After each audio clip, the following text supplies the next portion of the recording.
Hi, this is Mike Howarth from BFBS Radio, and recently on the show I spoke to James Dean Bradfield and Nicky of the Manic Street Preachers. Guys, welcome to the show. Hello. Hello, how are you doing? Hi, not too bad. So you formed in 1986. How did you actually meet? Well, we went to the same school together from the age of 5, me and James, so it's been a long and painful road.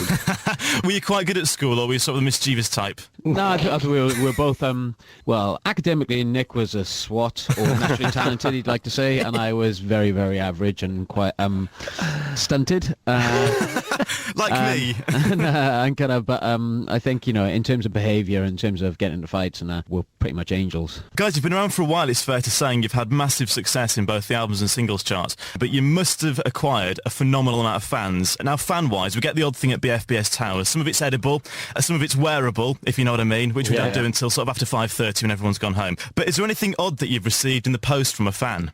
Oh, yeah, I mean, Stuff that you probably can't broadcast, I imagine. What's the weirdest broadcastable thing you've had? I mean, I still to this day get tons of makeup from loads of girls. I get, dresses because I kind of went through a phase of being like the bass player in the suite. Yeah.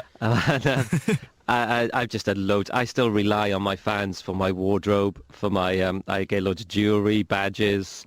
It's a wonderful reciprocal relationship in the sense that I get everything. I know where I'm going wrong now. I think you've just given me an idea, actually.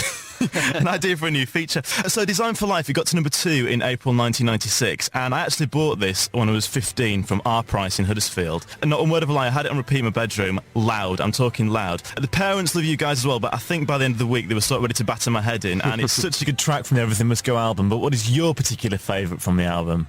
For me, it's The Girl I Want to Be God, because it's kind of like an ABBA sort of bass line, but with a huge production as well. And it's really euphoric and uplifting, but the lyrics are still challenging, and it's not a kind of song, it's not a great song live, it's quite hard to play, but the glory of Mike Hedges' production and the string section is just gives me goosebumps. And fast forward just over 10 years later, and you released your 8th studio album, Send Away the Tigers, which made it to number 2 in the UK album charts. We had lots of number 2s, unfortunately. This title, I believe, is after a phrase by comedian Tony Hancock. There's a phrase that Tony Hancock used to use when he suffered with kind of bouts of depression and lots of doubt. Yeah. I guess his demons, it was a paraphrase for saying that, just one of those phrases, send away the tigers. Yeah. So send away the demons. Do you ever sort of have big fallouts about actually what to call an album? No, not at all, actually. I can't actually remember having a big argument about the title of an album.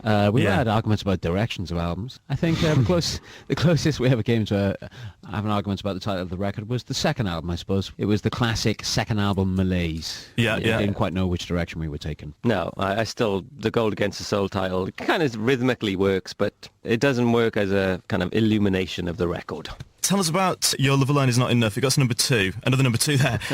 That was a duet with Nina from the Cardigans as well. How did that come about? It came about really easily. The tune came really easily. When we wrote it, I had this idea of a duet with Nina. She was always the first choice because we're huge fans of the Cardigans. She's a kind of blonde Swedish goddess with an amazing voice that really suits our range as well. And it was still, we still didn't know that would happen. But when we spoke to her and James flew to New York to do the vocal, I think she did it in 4 hours, didn't she? And it was, wow. Oh, no, she did the vocal in much less than that. Yeah.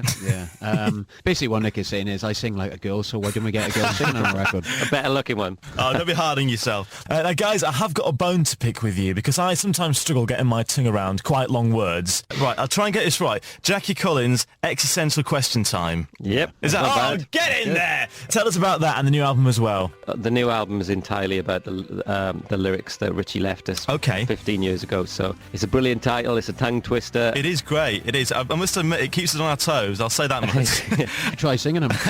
There's no singles. We're just, for once, we're kind of trying to treat it as an album in an old-fashioned sense and as a body of work. So which is unusual for us. Usually we love writing singles, and it's a bit of a Manics tradition, the big comeback single, but this is kind of different. Finally, is there a message you'd like to send out to our British forces serving around the world? I just think everywhere we go, really, from Singapore, through Germany, there's always some people, come from the forces, and we got plenty of fans in them, and I hope to see them this year some way, somehow, It's always a pleasure. James, Nicky, thank you for joining us. Cheers, sir. Cheers, sir. This is BFBS Radio.